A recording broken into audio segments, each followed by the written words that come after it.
Hi, my name's Cassidy, and I'm telling this story as part of my Storytelling for Information Professionals class for UNT's grad school program. This is for the personal narrative, or first-person narrative assignment. This is a real story that happened when I was living in Washington, D.C., interning at the National Archives. Since today is Constitution Day, I figured it might be nice to share a story from that particular time in my life. So this story is called Except After Conspira-C. I've always been a little bit of a loner. It's just so much easier to take care of things yourself and go places on your own than having to organize things with someone else and then wait for them, make plans. It's easier to just take off on your own. And so when I was in DC, frequently that's what I did. I would grab my knitting so I had something to do on the metro, grab my phone so I had Google Maps, and I would just go exploring, looking for the best indie bookstore or a bakery that sells really good cupcakes, what have you. So one Saturday, that's what I was doing. I'd found this great comic book store, and on the way home I decided to stop at a Starbucks and people watch for a little bit. It was a nice day, so I sat outside, and that's when this guy shows up. I was in DuPont Circle, which is a nice part of town, so most of the people walking around were in like business professional suits and ties, carrying a briefcase maybe, the stereotypical Washington, D.C. businessman, or businesswoman. But this guy had a green backpack, a real scruffy beard. He wouldn't have looked out of place hiking up a mountain, but he definitely looked out of place in Embassy Row.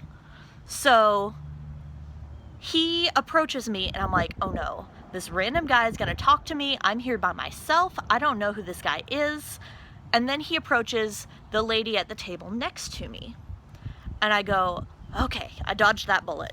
And so he starts talking to her, and everybody in DC has something they're trying to sell.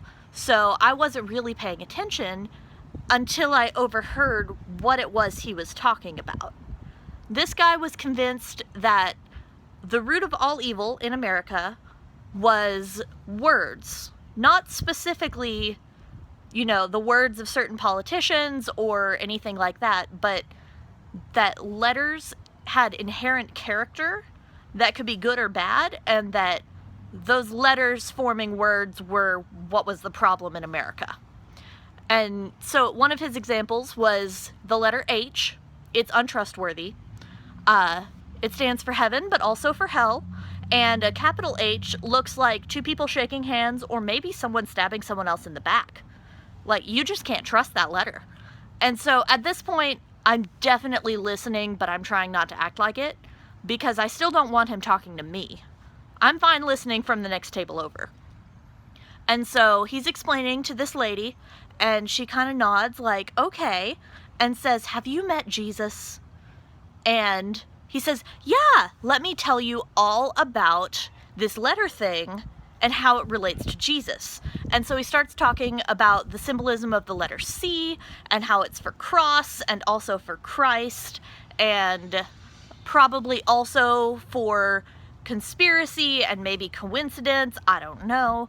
And this is the point where I made a mistake. I leaned over and said, excuse me, you are aware of the fact that the Bible wasn't written in English, right?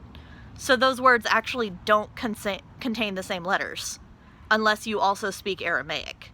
And he goes, oh boy, I want to talk to you. And I go, oh great, I done messed up.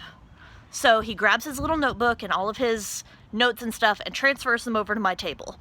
And he starts explaining to me how in the beginning there was all of these things, and then Adam starts with A, and that's why he's the first man, and something something. And I'm like, I actually have an appointment. Look at my wrist. It is time to go. And so he goes, no, wait, I want to talk to you.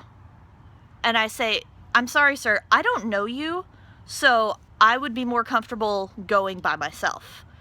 And he just kind of looks at me for a minute and he goes, well, I am also you, so you really don't know yourself. And then he turned and he walked away. So this just in, The problem with everything in the world is that you just can't trust letters. I told a friend of mine about this guy, and she said, "Oh, did he have a green backpack?" And I said, "Yeah." And she said, "Oh yeah, we ran into him last week. He was talking about burning the Constitution."